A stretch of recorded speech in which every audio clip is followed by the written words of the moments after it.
This is the Overthink Tank, and this is a podcast where I overthink stuff that needs to be overthought. Alright, finally, I have taken it upon myself to overthink the most asked question of all times, which is breakups and how to deal with them. We got clinical psychologist Sonali Gupta and comedian Kaneez Surka to talk breakups and closure and just how to not be a dick while breaking up with someone, and cake. So there wasn't any cake involved, but I wish there was, because we got really deep. Yeah. You know what? Listen right in and let me know what you think of this episode. Bye. Hey. Hi. That was a weird hey. Yeah. Hey guys, today on the Overthink Tank, we have two really cool people. Yeah. Thank you guys you. excited for me Thank to introduce you? Yeah, I'm really excited. We have Sonali Gupta, who's a clinical psychologist, and also has a very fun column on Mumbai Mirror. That's how I got to know about her, because I read a bunch of articles and I was like, oh my god, this is my life. Like I need to get her on the podcast. Thank you so for much. having me over. Yeah. And we have Kaneez Surka. Yay, it's me. Kaneez. Kaneez is a comedian and a really fun person. Hi, Kaneez. Hi, Survi. Thank you for that introduction. Guys, are you ready to overthink some deep stuff? Yes. Yes. All right. So I get a question from like a lot of my listeners, and most of the questions are about breakups. I'm like, let's just get into it. Why not? Yeah. So one of the question was how to break up like an adult. And like there are also a bunch of other questions in that email, which I will ask during this conversation. Awesome. All right. So, I mean, I feel like endings can be really hard, especially when you feel like the person you were dating is great. Like, it's awesome. Yeah. Yes. I want to talk about that a little bit, about what do you think about that, Kaneez? Well, yeah. Well, it's I just asked you before. I was like, by the way, what is this podcast about? Because I'd forgotten when you messaged me. I just said yes to Surbi. And I actually just went through a breakup. Literally a week ago. And it's so funny that you know what? It's so funny that you asked this is the topic, because just yesterday I Googled, how do you break up with like class? Like how do you, that's exactly what I Googled. How do you break up with grace? With grace. That's exact. How do you break up gracefully? And there was I found this article with like 9 ways to break up gracefully. And I was like, okay, I know all of this. I just was hoping for some more information because I'm just feel like I'm not getting it right. Oh man. So I don't think there is ever, breakups would always hurt. So I don't think anything you do would make a breakup hurt less. They are always going to be not easy. So I think it's a myth that we can begin by saying what not to do. So don't break up over text. Yeah. The worst I have heard. That's not graceful at all. Yes, and the worst I've heard is somebody, like a client, mentioned that the ex sent a voice text. Hey, I'm calling, I'm just sending this message to say this is over. She heard the text with her family. Because, when you don't see a breakup coming, you don't. You will, you would, if it's a voice note, you are not going to, it's a partner your family knows about, you're not going to censor it. So she just clicked, and it says that, hey, it's been good over last 2 years. And she thought it was leading up to something nice. Like an engagement. Oh my God, it's so hard. Yes, or saying that let's move in together, which also, which they were contemplating. And it ended up being, I'm going to just call it quits. Oh my God. Yeah. So you don't do that to anybody, even if you met them just for a few days. You still don't do that. You never do that. I was just, I have this other theory on this. I'm like, maybe it's better if you act like a douchebag when you break up with someone. Yeah. Because then that person can get over you faster. That's true. Like, I have a big problem with men who are like, they want to be liked so badly that they stick around after the breakup, and they're like, how are you feeling? How are you doing? Do you need anything? I'm like, don't be a nice guy, because you're inadvertently being a douchebag, because you're dragging this along, like, maybe be the douchebag, maybe be the dick who like just is like, fuck you, and breaks your heart. So it's easier for you to move so on. It's easier for you to just, maybe, I don't know, I'm just thinking. No, it sounds very right. Right? Yeah, like, I think be the douchebag. Do you also feel like when someone's breaking up with you and they're all like being nice about it, like, oh, you're great. I'm like, don't tell me this. It doesn't sound nice. It just sounds like you're saving yourself. You just want to be liked. You Yeah. don't want to be the bad guy here. Yeah, that's You're just true. protecting yourself. And it's not just very patronizing also, like suddenly I'm the nicest person in the room and you're still breaking up with me. Yeah. Just stop it. Yeah. And then stop messaging me, how you doing? Are you okay? Like, that's so like, you're the one who caused me that pain. Stop messaging me, like about, trying to find out how I'm doing. That's a good point. Be a I- dick. Sorry, no, I mean, it's not, obviously don't. No, be- I know what you're saying, Yeah, and I yeah. know it seems kind of strange that the person who broke up with you is now checking on you and trying to make it seem like, oh, I'm all there for you, when you're Yeah. really not there for me physically or emotionally. Exactly. So I think if they are struggling with their own guilt, that's their baggage. Whether it's about they wanting validation or Yeah. they feeling that I should have not done it. If you feel you should have not done it, then maybe you should have really not done it. Yeah. Now you don't need to.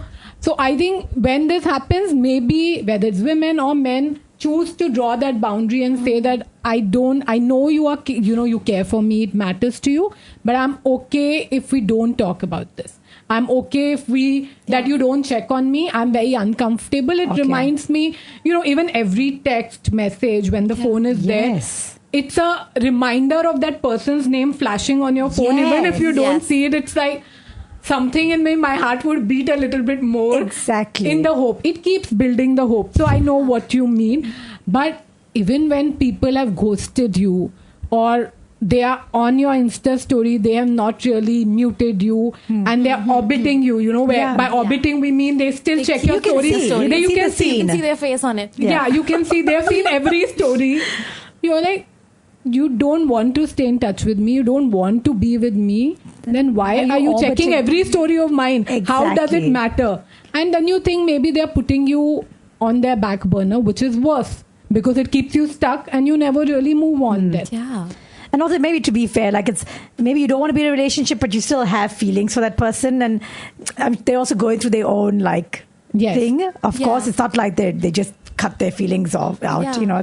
But still, I'm just like, don't.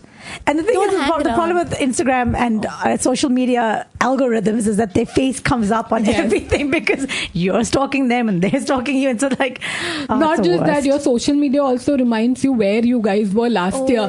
So your Facebook is a reminder. You will have post reminders of where you were. Mother- And when your friends are also friends with them, so you will also see them on your friends' Yeah, social timelines, right? Yeah, yeah. And everything that's left, whether it's ticket stubs from concerts we went Yeah. together, Oh my to God. whether the restaurant where, like this client of mine who was in a live-in for about 10 years, said the servers, the restaurant owners knew what they would eat. And the first few times she went, 2 different people asked her, so where's he? Oh my Oh god. my God. And Can she the stopped going to the restaurant. It's I would one thing also asking, stop. Yeah. one thing your friends or your family asking, and then you have random yeah. people at the restaurant asking. Ugh. Oh God. Yeah, that's gonna happen to me. Yeah, but 'Cause we And went you to will this one still place. find that sweatshirt lying in your cupboard that he or she. no. So we can't even. So those are like a leftovers of its own kind. Please stop, Sonali. I'm so sorry. Wearing Should we his just leave sweater it right now. But that's so true that after this whole thing ends, and also like social media, I started doing this one thing which I would not recommend, but it helps. When you start seeing a person, mute them immediately on all social media. It's hard when you. It's really so hard. what It's hard. So I Yes. told the guy that broke up with me, and I said, "Can you please block me on everything?" Because he's like, I don't want to do that. I don't want to do that. I'm like, no, it's going to help me because me blocking doesn't make a difference. Because I'll just unblock it when I want to message you or see you. Yeah. So that's not going to help me blocking you. You need to block me, then I can't reach out to you. So you So many people do that, Kaneez. I hear so many people tell me that they have asked each other to just that they don't do it, but they are blocked by the other person. And they, Yes. yeah, Because so many it does. people do it. I know I should use my willpower more, It doesn't but then help. it's just I don't have time to willpower here and then work on my work and my other life. Just make it easier for me, please. That's true. And I feel like blocking helps. When I didn't, I had to block this person off from my social media so he couldn't see my stories. Yeah. Because for a while I was I'm putting up an act that I'm fine. Yeah. For a Yes. month I was like, it's okay, you can But see my then stories. if you want him to see it, you unblock him, Yeah. right? Let's say. So no, now You I don't do didn't? that, but I Oh, probably well done. muted him. Oh, well done. But yeah, because for initially I was like, I know every story I put up, I want him to see it. I want him to feel like, oh, I'm having a good time. But yeah, that wasn't true, guys. Well done, Survi. And that is how you break up gracefully. Thank you for joining this podcast. Yeah, I think so. Coming back to it, you break up. Maybe the best way is to do it in person. In person. But if you have this fancy, lovely dinner and you do it in a restaurant, it's terrible. Oh no. So, and when you have had like a really good time and you don't see it coming. So maybe it's important, like I would tell people that have a discussion, maybe do it in a space where you do have some time to talk about it, or even walk out if you don't want to. Yeah. But a restaurant, it just gets harder for people. They're at a bar and you have tears, rolling down your cheek. Shit. And somebody has just announced it to you.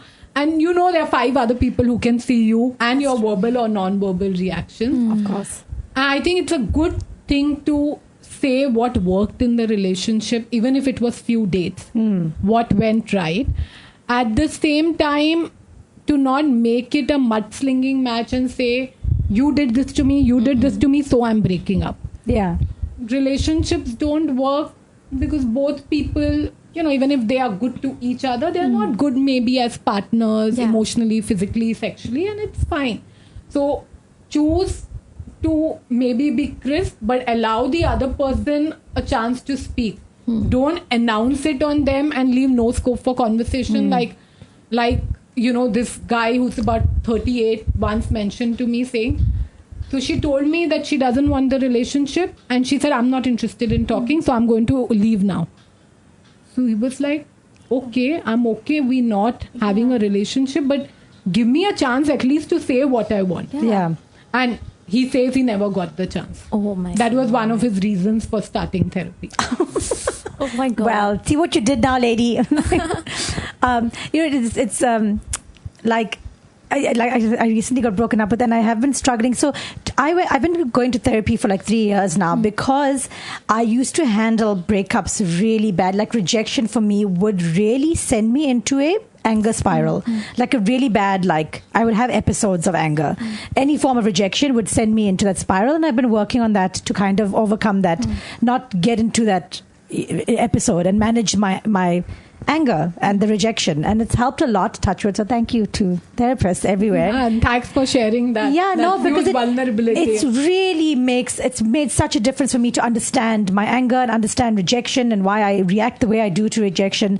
And this time it was very different. This breakup was so different for me because while of course I've gotten angry and it feels really shitty to be rejected. And I may have gotten a little passive aggressive at times because that's how I directed my anger. But I really kept it together without feeling like I was holding back anything. Okay. It really felt nice to like, and I won't say it was a success breakup. I'm really not able to let go. I keep messaging him. And then I end up feeling really shitty because I'm like, why are you stooping so low? And like, where's your integrity? And why are you acting desperate? And I'm struggling with that. And he's a nice guy, so he's reciprocating, and he's not, he's not saying no to this. And I think that's what I'm struggling with the most. So it's not that the anger, like it's not about, I think I've handled it in terms of, sorry, you can't see my air quotes. But I think I've handled it like very maturely compared to how I used to handle it for myself. But I'm really struggling to like keep my integrity. That's what I'm struggling with. And that's harder, right? Like that hope for that spotless mind is a myth. We can never erase memories of even somebody you just choose to be for one night, whether you choose to go on dates, you don't forget them, right? No. They are still there. And a part of you almost dies with every relationship.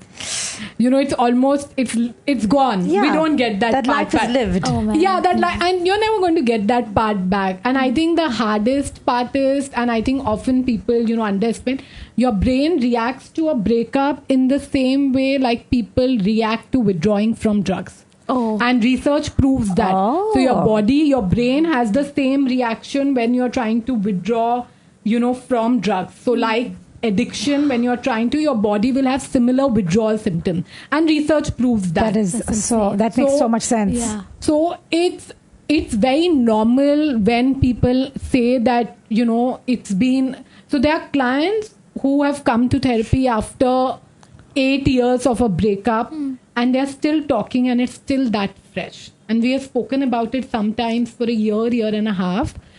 And at the end of year and a half, too, they would say, did you realize I said X for the first time? And they've not been with the person. So you know how deep it is. And so, if it's been recent, I can understand that. I think you're being too harsh if you're hoping that it would just go away. Yeah, or that some of my ego would kick in and be like, you strong, powerful woman, just walk away. You don't need this. And I'm like, where are you, strong, powerful, independent woman? Where are you? And maybe the strength is in also embracing that even if you're uncomfortable, you can live with it, and you've made so much progress in 3 years. You're right. So you mentioned that you have dealt with breakups before, and this was a better breakup compared to the last one. What did you consciously do something? Well, I went to therapy because, like I said, those anger episodes were really detrimental to me. And I'll be honest, they were like, it's anger episodes, which is like, it's almost to, sorry, I forget the clinical term for this, but the anger, the getting rejected would just send me into a spiral. And this episode would last 12 hours, where it will start with like, I'll be angry for a reason, and then the anger would become bigger than what it was, and then it'll go into like just me crying, and then just like a whole thing, and it'll only stop when I cut myself at the end. And that's the only time, that's when it'll release. And I thought this was chaos. I was like, I just thought it was a hot mess, till I realized these episodes are actually very, what's the word? They have a graph. They're exactly the same. They're exactly the same, and they went through the same trajectory. Every episode went through the same, to the hour almost. And that's when it happened last, is when I was like, I don't want to be reacting to breakups and rejection like this anymore. Like, this is not good for me. Like, this is horrible. I don't want to be this person for myself, to me. I don't care what it looks like to everyone else, but I don't want to be this person to me. And that's when I went to therapy to be like, why is rejection so triggering, and why does it send me into the spiral? But is it rejection in a relationship or rejection elsewhere? Mostly, that relationship is what makes it go that intense. Even like getting rejected from, like, when I don't get someone, like if a show gets rejected, I still that initial anger still hits, but relationships are my, and this was my therapist even said this relationship was going to be my litmus test, because I wasn't in a relationship over the last 3 years going to therapy, and she was like, when you do finally get into a relationship, that's when you'll really know how much you've learned. And I was like, I think I learned something. And you have been kind to yourself. Yeah, I and over a period of I'm time. Trying to, and you said what you said earlier is like, just, it's okay. I don't have to be perfect at everything. Like, if I'm going back to him and I feel like I'm losing some integrity, it's okay. It's okay. Yeah. I don't want to give myself too much leeway also, but little leeway is okay. Don't be too hard on yourself. Yeah. But Sonali, a question for you, like, how can you, do you think a change in vocabulary helps? Like, sometimes, like, when I used to like break up with people, I would lash out at them saying that you did all this wrong and it's clearly your fault. But recently, I've like, a lot of people say about, like, when you're breaking up with someone, don't use you, use I. So what's a good vocabulary to, like, when you're saying that you want to part ways? What's a good use of terms? So just cushion it a little bit. So I'm glad you're asking this. So even if somebody said something, it's still how it, what it provokes in me. So they may have said something nasty, but it's also how I feel. And often our relationships are a reminder of what our parents or an ex-lover said. And if somebody said it with the same tonality or just used the same word that your parent used, it just hits you deep. Like, they've been like... Deeper than it needs to. Yeah, deeper than it needs. Yeah. Like, a simple thing like women will say things like, and it's not generalizing, but a lot of them would say, oh, he feels I'm clingy. And my ex also used to say I'm clingy. And the minute somebody says clingy, I just want to run away from there. Yeah. And men would say, I'm tired of hearing that, I don't do enough. I don't do enough. Yeah. I don't understand what do you mean by enough. So they are being provoked by it, yes. But there's something in you also that's getting triggered.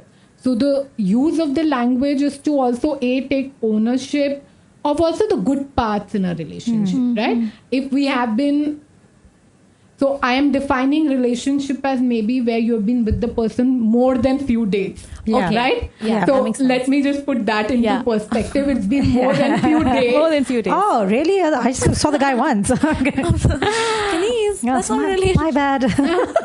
So more than, whatever a few dates is up to you. But, it's also the intensity, right? Yeah. Like Yeah. sometimes there's a deep, intimate connect, 2 dates and you have already spoken 2 full nights. So you've already Correct. crossed the bridge. So it's Right. no longer. So you will have to define what intimacy is, right? There are people who, you went on a trip, you were on a concert and you spent 2 days together and you ended up starting a relationship, although it's 2 days there. So you define the intensity. But my point is when it's been a relationship, they know parts of you and you've had good times together. Even if they were the initial high. Acknowledge that, and Okay. when you make it all about you make me feel this, you're almost saying I had no role to play Right. in it. You are the one who is the problem here. And if you do that, the other person will walk away with poor self-esteem. Okay. It's You not know- fair, yeah. Yeah, that's not fair. Also, they might end up hating you later. Yeah. Yes. But it's just, you don't want to do that to somebody. Yeah. I mean, And also, don't all breakups feel like, maybe I was not worthy enough for your love. Yeah. That's true. Maybe It already feels like Yeah. you're not worthy of anything. I wasn't wasn't enough. I wasn't worth I wasn't enough Yeah. for you to want to continue this. Man, that really sucks. Oh And my it's God. a dirty feeling when you feel you're not enough. You don't want to feel that, right? It's like a downward spiral, Yeah. right? It's a sinking feeling. Like I can feel something has died in me. Yeah, I mean, you have all these girlfriends around me who are like, "You're just amazing," and whatever else, and then you're like, "But you didn't think I was," Yeah. Because so now I want to ask both of you. I want to ask you, like, how do you not play? It's really hard for me, and I'm very conscious of it, but it's very hard for me not to feel like a victim. Like in my head, it keeps happening where I'm like this. It always happens to me. There's always like every guy has been like this. Like this. And I keep saying this is a pattern. This is a pattern. This is the way all men are like to me. And it's really hard for me to. Then I end up just grouping everything and being like, this is how all of them ended. This is how all of them started. This is how my love always came with condition, etc., etc., etc. Yes. Which might not be true. Yeah. If I actually went and looked at each individual relationship, That's they were true. actually very different. That's what I've started. I feel like to But cope they all up with ended the whole- same. So I'm like, you were all the same. Like, so, but how do you? You kind of put them in a Venn diagram, like, oh, this You is were all the points. same because it all ended. But actually, they were very different. But it's very hard. So I just find myself going back to like playing victim a lot and feeling sorry for myself and being like, this always happens to me. And this is the way it always happens to me. So, Like- to begin with, thanks for sharing this. Oh, sorry. I think the first bit to it is that when a breakup just happens, you're the most vulnerable. So if you were to think that thought most people would have Okay. it, whether they admit it or not. Yeah. It's so you hit the iron when it's cold.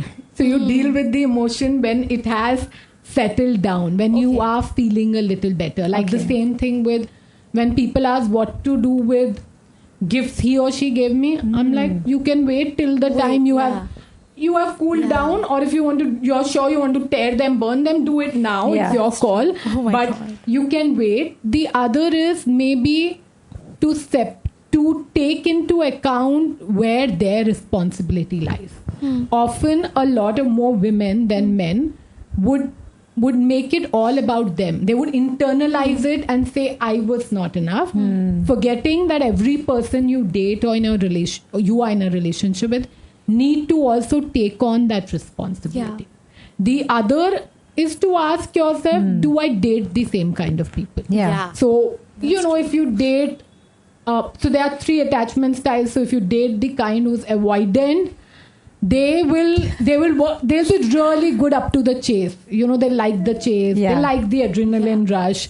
And once you are in the sense that you have said yes to a relationship, they would now, there's no chase, so they would begin to withdraw. Yeah. So the second part is to identify if you have patterns in dating. So the avoidant engage in so there's this book called Attached that everybody can read that talks about this. And so the avoidant will engage in, what we were talking about earlier, phantom X. So the minute now that you start doing better and you're like, okay, I'm in a good space, I don't want to meet him or her, I don't want to see him or her, they'll slide into your DMs. God They damn will it. start texting you saying, hey, I saw this song and thought of you, and they send you a link. Send you a meme. I'm like, Yeah. I know this is not platonic now. Just stop it.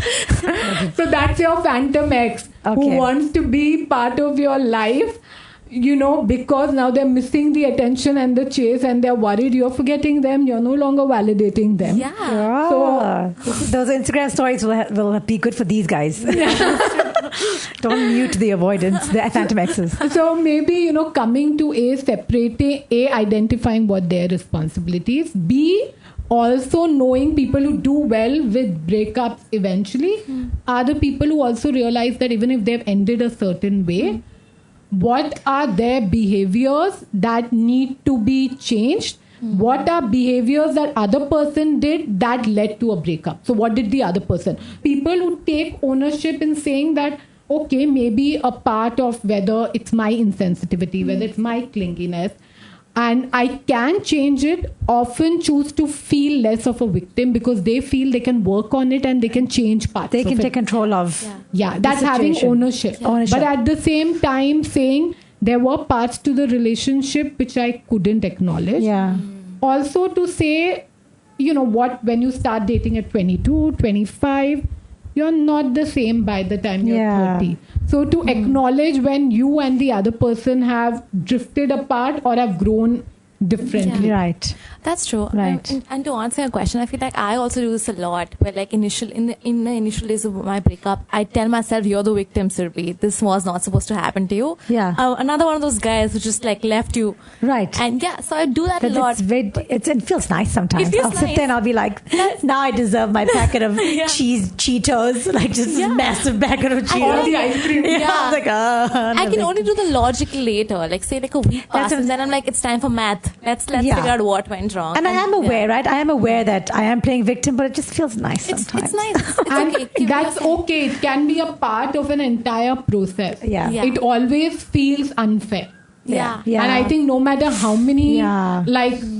somebody was asking me, this generation dates so much, so is it easier? I'm like, no, it never gets easier. Oh, man. No matter how much you date, breakups still hurt. Yeah. You can't classify and simplify and say because they are dating. You can't avoid that pain. You can't. Yeah. It's just really, you can deal with it maybe better, but you can't avoid the and pain. it always pains. Yeah, it always hurts. It always Yeah. hurts. I want to also And a talk- week is too early, by the way. A week Even is if, too early? like, not everybody may recover in a week. Some Yeah. people may Yeah. take much longer, I'm assuming. Yeah. So, yes, Yeah. people take up to years. I'm in a hot mess for like the last month. This breakup's taking like that. I Yeah. feel like I'm in this stew of like. separate stages of It's just like I feel like we've just gone to this place where it's just back and forth, back and forth. Blah, blah. Just look at this hot mess right now. But I've accepted that it's a hot mess, which feels nice. Yeah. Yeah. That I'm like, okay, it is a hot mess. I don't have to like judge everything that's or going like on. act like you're fine. Or act like I'm fine. I'm like, this is a hot mess. And I don't even like, a lot of times like when I'm, my friends, like I say a lot of the right things and I don't necessarily always feel that, but because I'm like going to therapy and I'm like like making sense of everything, I say a lot of things that sound really good. Even my ex was like, that's you say such cool things that makes me feel like you're okay with this. And I'm like, yeah, but my emotions don't always match what I'm saying.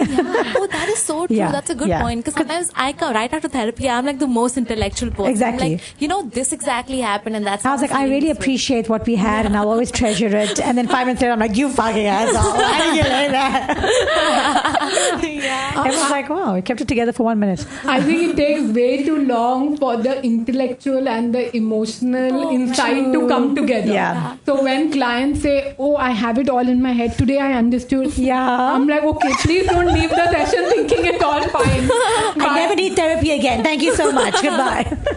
It takes way too long for you to emotionally also feel that, okay, it makes sense now. Yeah. Intellectually, it may make sense sometimes 6 months before, sometimes a year before, but it may still take, almost as long as a year before it Marries makes with your Yeah. emotion. and you need to be compassionate to yourself. Yeah.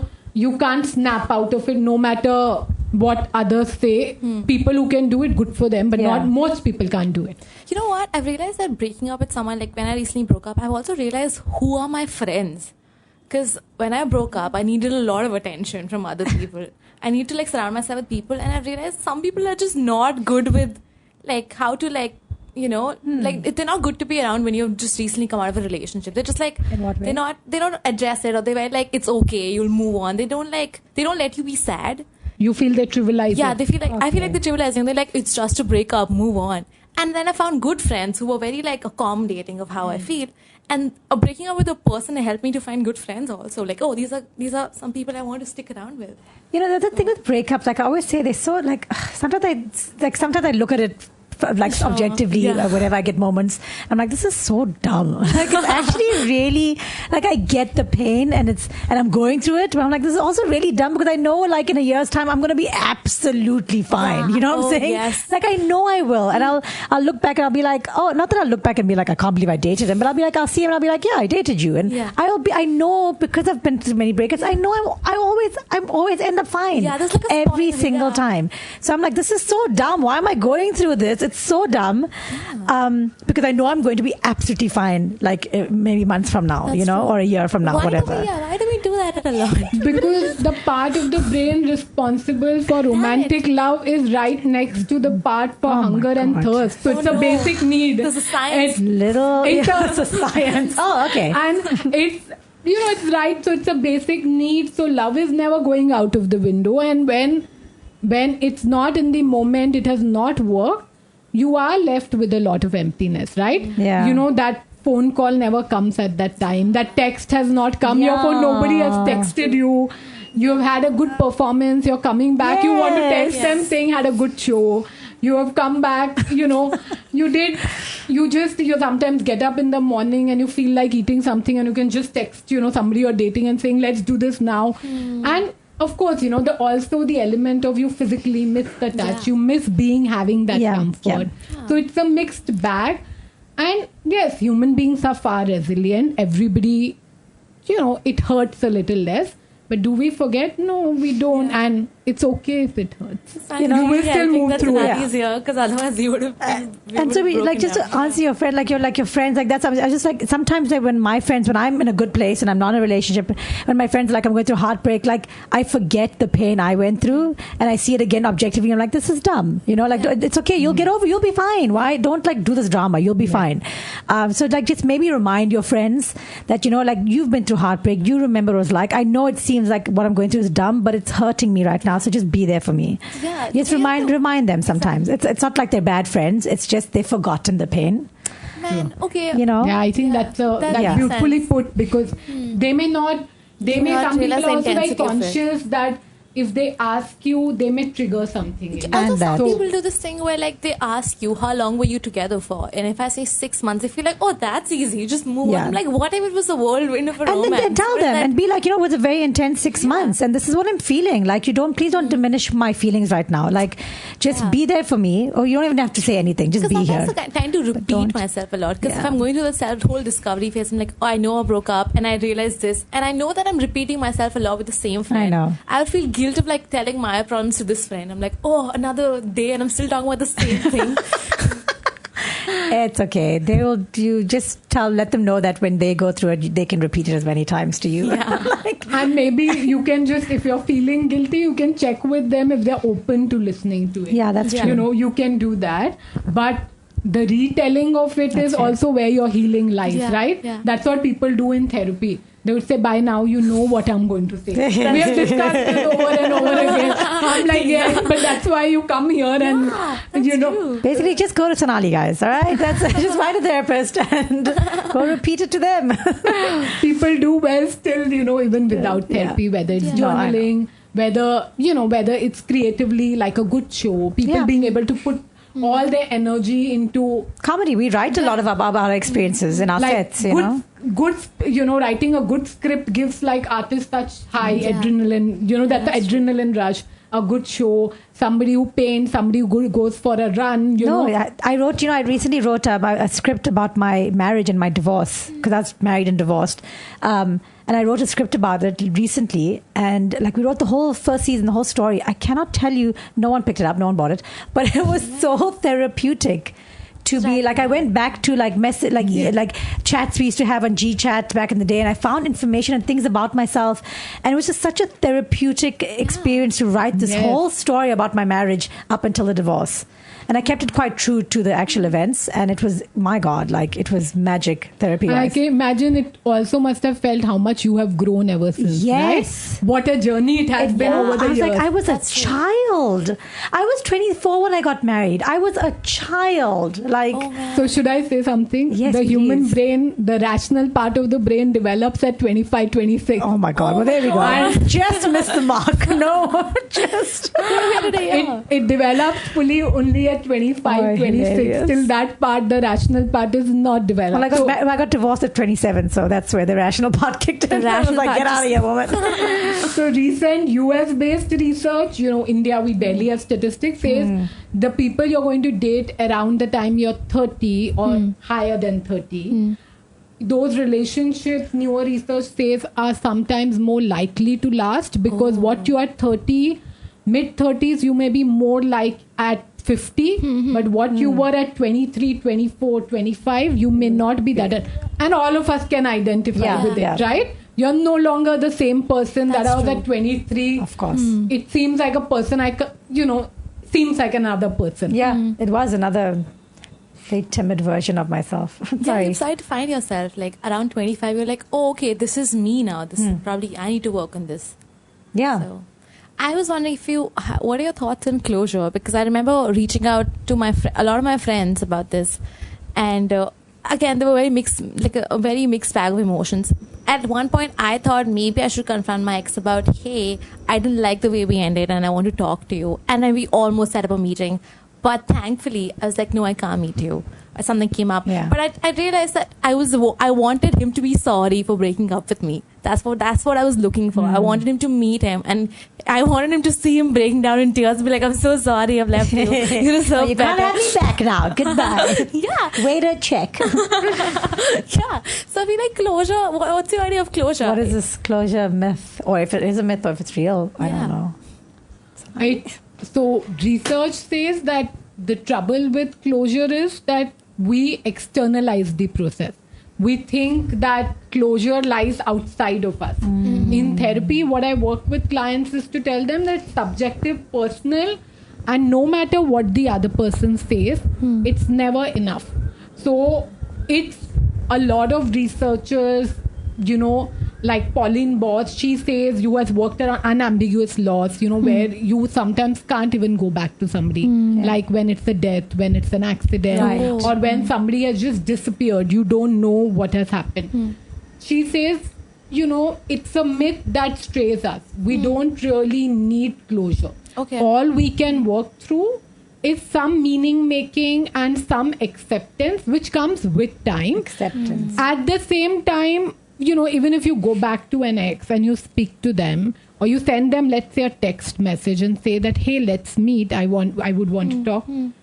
If they don't even answer your text and you see that blue tick on WhatsApp, a part of you already has begun this process of saying, okay, he saw the text, it's 12 hours, he hasn't responded, and even if he responds after 12 hours, you're like, now I need closure on this. Why did he take 12 hours to respond to it? It's a never-ending black hole, right? So just a black hole that will just, you'll never get what you want. You keep wanting to go back and like want your closure, but what you want is more like company of the same person. What you want is to be back, maybe. I don't know. True. Or you want validation saying, you were good, and it was my mistake. And I wish I never left you. That's what I want. I want someone to say, I'm really sorry.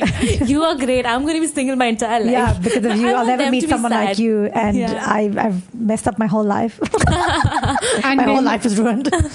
And they may never say it. They never say it. That's the worst. No one's ego is going to let them. Very rarely is someone's ego going to really let them say all of that. But mostly they feel that way. It's true. It's always true. They always want to get back with me. Can I read a beautiful quote, if you don't mind? Absolutely, you do it. So this is Naira Waheed, and she writes, someone can be madly in love with you and still not be ready. They can love you in a way you have never been loved and still not join you on the bridge. And whatever their reasons, you must leave, because you never have to inspire anyone to meet you on the bridge.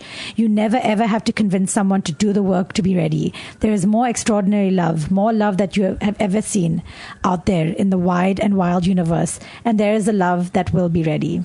That's beautiful. Because like sometimes they do love you, but they're just not ready to be there with you. And that's also hard when you can see the love. Yeah. You're like, we do love each other. Why do you not want to be with us when you do love me? You do like who I am. And they're just not ready, and you just have to like and you can't inspire them, you can't convince them to be ready for you. Like I feel like I want to reach out to your brain, I want to like fix this equation. What is it you don't but find they're not ready, and you can't. If they don't want to do the work, you can't do the work for them. And you can't really be their therapist. Yeah. You know, in a relationship. At least. That's what I've been doing wrong. I'm like, by the way, okay, all of it calculated, you owe me like some 1 lakh. That's many hours I put into that as your therapist. They need to be, if they're struggling with commitment, if they have parental baggage, they need to process it. No matter what you do, it would never be enough, because they may not be willing to put in the not the hard work, but they may have not reached that point where they're even capable of putting the hard work. And I think this works across gender. There are a lot of women also who don't want commitment, but maybe okay with being in a relationship. Sometimes it's the year of ambivalence. Yeah. You are with somebody, you have done everything that qualifies as a relationship, taken trips, possibly you live most nights at their house.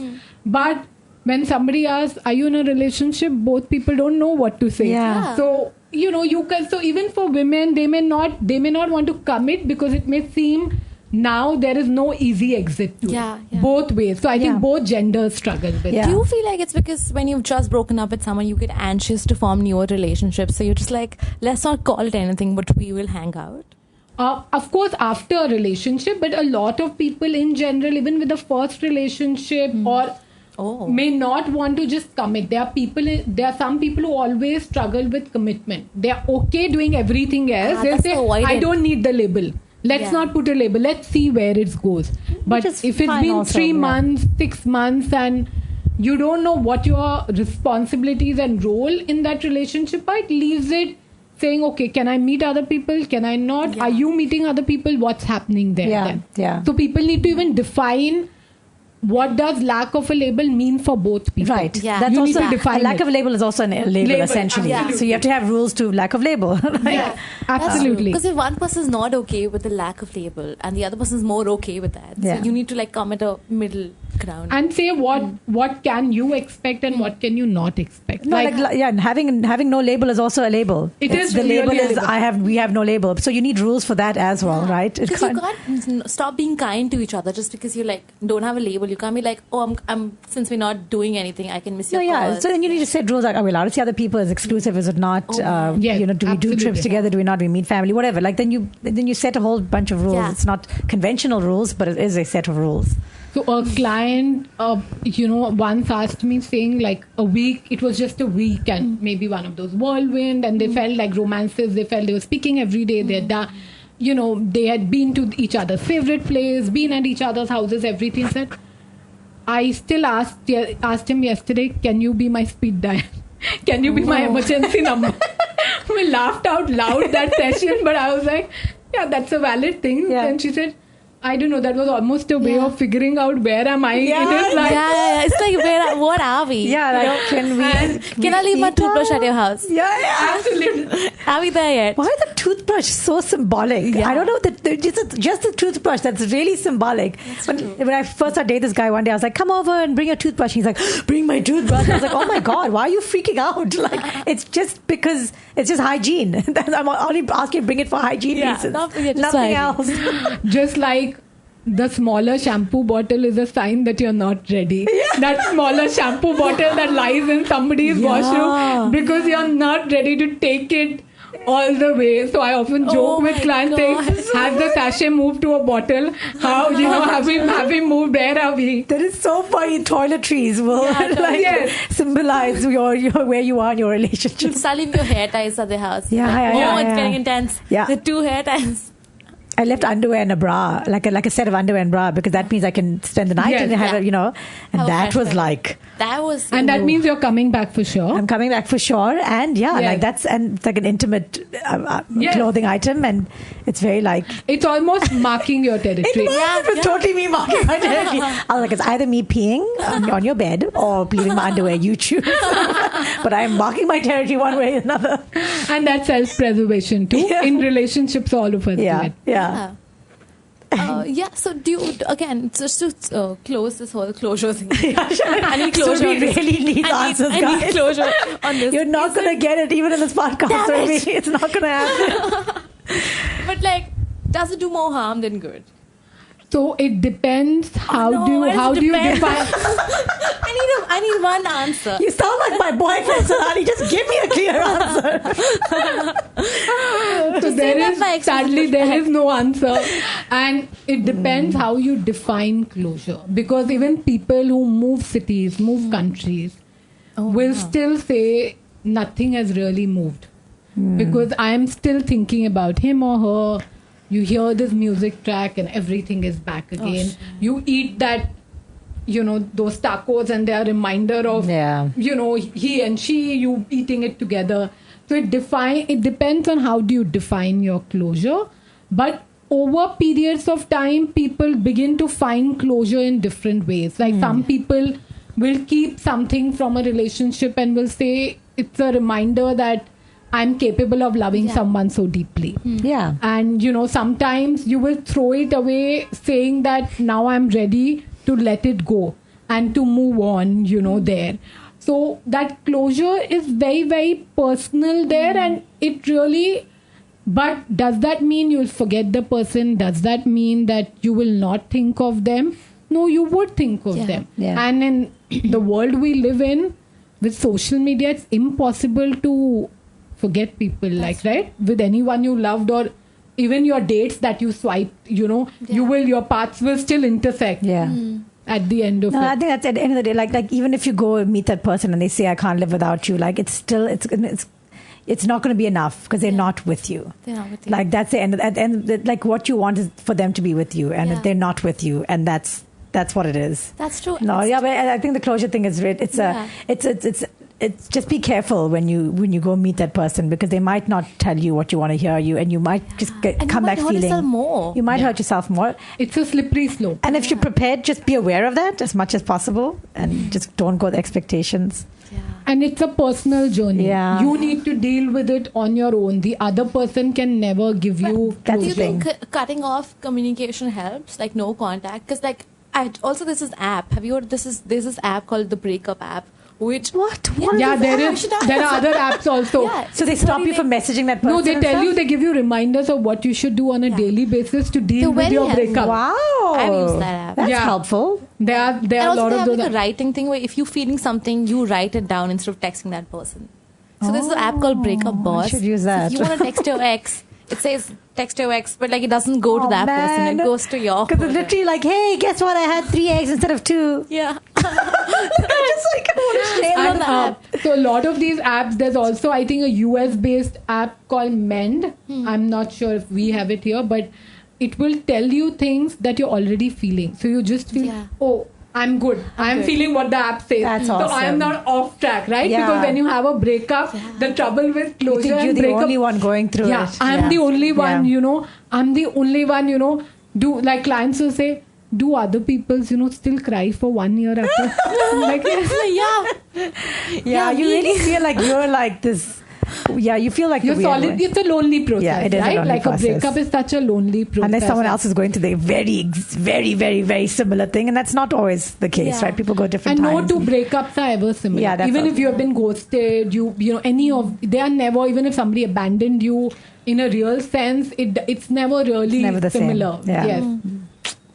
But these apps are great. Maybe I should just check it out. Yeah, See, it's like, a 30-day process, so you can just like... this texting one's really good for me because it's I end called up breakup texting a pause, lot. yeah. I don't meet. I'm good about not meeting, but I keep texting like constantly. So I ask clients during a therapy session to write a letter to their ex, to their partner, to somebody they were married to, and then decide if they want to tear it there, if they want to read it out to me, or they want to carry it with them.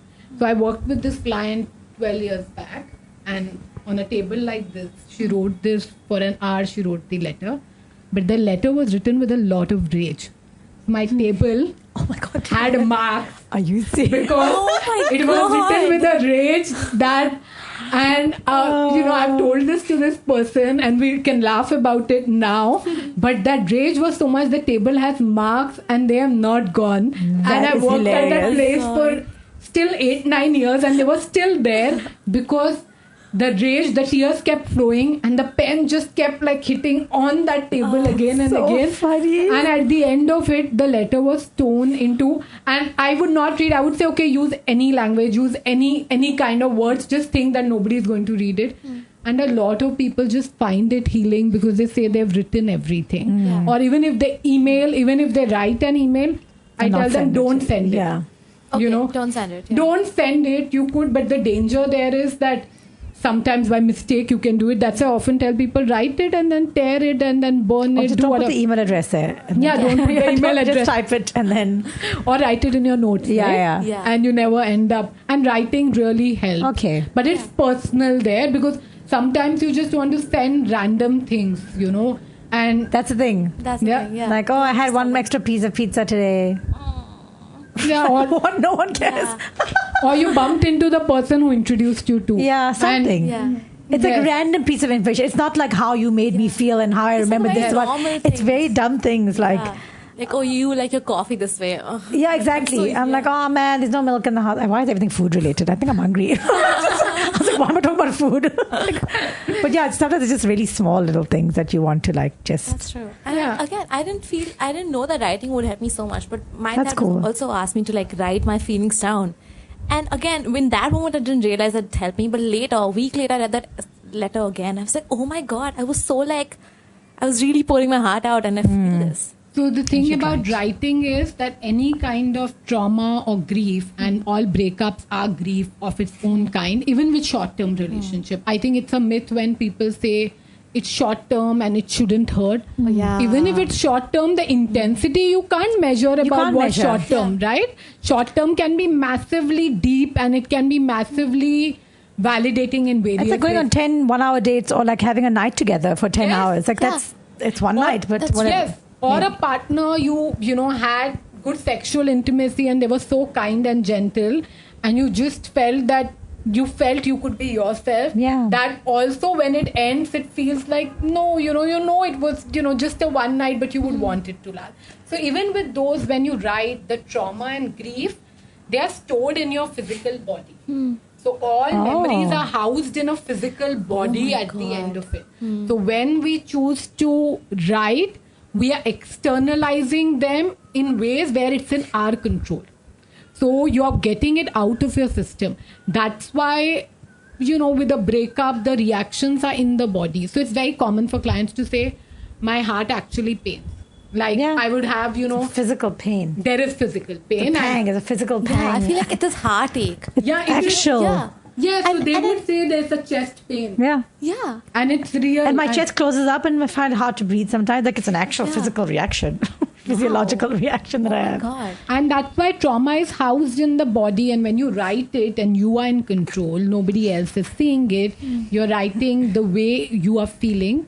It's liberating. You're letting go of the trauma that's physiologically also stored.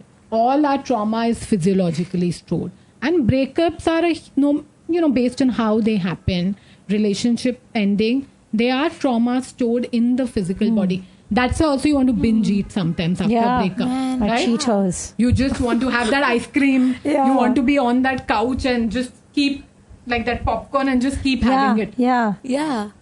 Oh God, it's all coming back to Yeah, me. I was like, yes. How to avoid breaking up with anyone ever? Next question: how do you just not break up? How do you like avoid them so they can't break up with you? By choosing to not be in Don't relationship. answer their calls. Don't meet them in person, and they're like, "Oh, we haven't broken up yet." We haven't broken up yet. By never entering a relationship. Yeah. Oh, there we go. And that is the answer That's the to this answer. podcast, guys. Never be in a relationship. That will help. Oh, man. Oh my God, but it's been a very healthy discussion. Yeah, thank you. It's really weird that I'm, I really, like I said yes to you like 2 weeks ago, whatever. Like I was figuring out my timetable and stuff, and I'm going through a breakup, and I didn't realize it's a very interesting. I'm a believer in the cosmic world sometimes. So it feels very. Thank you so much for opening up here, and thank you so much, Sonali, for helping us out. I feel like if just the two of us, you would have broken down. It's like, you're right. Just your sounds of ice cream being eaten. Yeah, Like just how long? No, thank you so much for being vulnerable and sharing this. Thank you. Yeah. It's really insightful. Thank you so much, Sonali. Where can we reach out to you if people want to have there more questions on breakups? They can write. I didn't think you would be asking, but you might have thinking. So you can reach out to me on Twitter, which is Gupta Sonali, or you could write to me at contact@guptasonali.com. Oh, great! And they should also totally check out Mumbai Mirror. Yeah, Yeah. and the YouTube videos exist on mental health with Instagram and YouTube. The channel is Mental Health with Sonali. Sonali actually has a really good video about breakups. The video is about what a breakup really feels like, and that video really helped me. I sent it to multiple friends. Like, oh, is this what you're feeling? Because it's legit. Don't feel bad about feeling this way. I'm so glad to hear that. Very good video. So nice to meet you. So check that out. Thank you so much, Kaneez, for being on this podcast. And if anyone wants to be in a relationship, you can email me at. But don't send it to her. And if anybody's dealing with anything like close to a breakup, please download this app called Breakup Boss. Not sponsored. It's not sponsored, but not sponsored. Where can we reach out to you, Kaneez? On Twitter, please, on Instagram and Twitter at Kaneez Surka. And when this podcast, it is already out. This podcast is not when it is out. This podcast is out.